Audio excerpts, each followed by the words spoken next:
ஸ்ரீ ஸ்ரீனிவாச ஸ்துதி. ஸ்காந்த புராணத்தில் ஸ்ரீனிவாச பெருமாள், ஸ்ரீனிவாச பெருமாள்னாலும் வெங்கடேச பெருமாள்னாலும் எல்லாம் ஒரே பெருமாள் தான், மகாவிஷ்ணுவை தான் குறிக்கிறது. இதில் ஸ்ரீனிவாச பெருமாளை பற்றி பாடப்பட்ட மிக மிக பழமையான அருமையான அற்புதமான ஸ்லோகம் இது. இதை சனிக்கிழமைகளில் சொல்லி துளசி தளங்களால் பெருமாளுக்கு அர்ச்சனை செய்து அல்லது வெறும் மாலை போல மாலையிட்டு விளக்கேற்றி வைத்து இந்த ஸ்லோகத்தை சொல்லி மனசார வேண்டிக் கொண்டு இயன்றதை நிவேதனம் செய்யலாம். ஸ்ரீனிவாச பெருமாளுக்கு மிகவும் பிடித்த நைவேத்தியம் தயிர் சாதம். இது எல்லாருக்குமே தெரியும். திருமலை வெங்கடேச பெருமாளுக்கு தயிர் சாதம் தான் நிவேதனம், அவருக்கு ரொம்ப பிடிக்கும். அது சாதாரணமாக எளிமையாக இருக்கக்கூடிய தயிர் சாதத்தை நிவேதனம் பண்ணி நாம் பெருமாளிடம் மனம் விட்டு நம்பிக்கையோடு வேண்டிக் கொண்டால் வேண்டிய காரியங்கள் வேண்டியபடி நல்ல விதமாக நடக்கும்.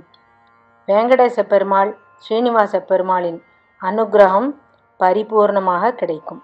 ஸ்ரீ ஸ்ரீனிவாச ஸ்துதி. நமோ தேவாதி தேவாய வெங்கடேசாய சார்கிணே நாராயணத்ரிவாசாய ஸ்ரீனிவாசாய தே நமः. நமः கல்மஷநாசாய வாசுதேவாய விஷ்ணவே சேஷாச்சலநிவாசாய ஸ்ரீனிவாசாய தே நமः.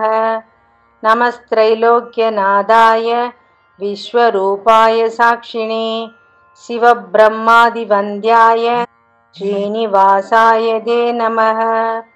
நமः கமலநேத்ராய க்ஷீராப்திசயனாய தே துஷ்டராட்சசசம்ஹர்த்ரே ஸ்ரீனிவாசாய தே நமः.